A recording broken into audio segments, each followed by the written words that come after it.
Hello there. Channel my inner Alec Guinness on that one. Recently I posted a video with me and my son celebrating him doing his quickest mile that he's ever done. So those of you who know, are in the know, my oldest son, he has autism.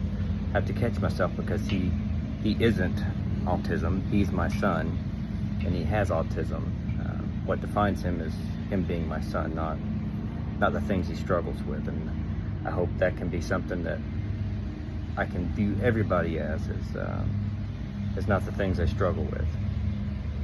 But something I did want to share is in the scriptures there's a group of people that this was before Christ came on earth, and they looked forward to his coming, and they looked forward to it with such faith that it affected how they lived. They lived in a way that it was as if he had already come, because they knew he would. And I say that, and I talk about my son also, because many years ago, I guess maybe not a whole lot in the grand scheme of things, but when he was first diagnosed with being on the autism spectrum, I got the strong impression that he was going to be healed from that. And I struggled with that for a long time, thinking, how could I get that impression and get that feeling?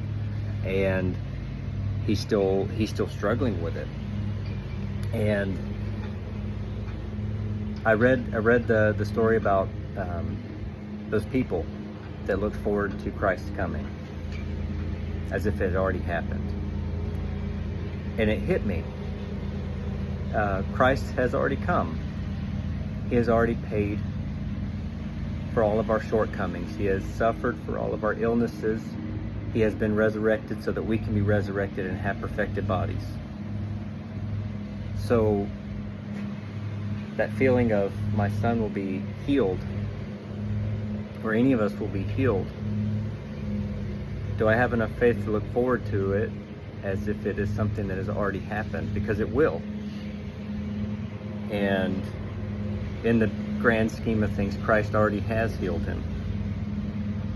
He already has paid everything necessary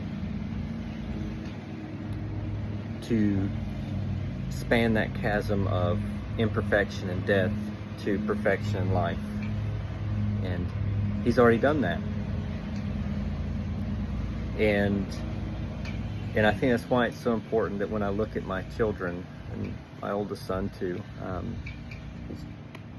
and I look at the things he struggles with and the weaknesses I have, am I using those to define myself?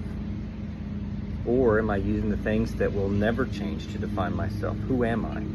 Who is my son? He's my son. He will always be my son. A lot of times we define ourselves by our jobs, by the things we do.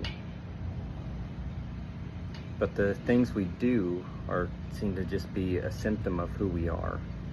And we only scratch the surface when we say, oh, I'm a engineer, I'm a business owner, I'm a nurse, whatever it is. We only scratch the surface of who we really are. If you're someone who gives service, you're a caring person, you're a brother, you're a sister, you're a neighbor. But I just wanted to share that, along with, as a caveat to Brighton had this huge win where he shaved 2 minutes off of his mile. I am so proud of him. And I just want to put that caveat in there too, that when I look at him, he is not autistic. He is my son, and he has autism.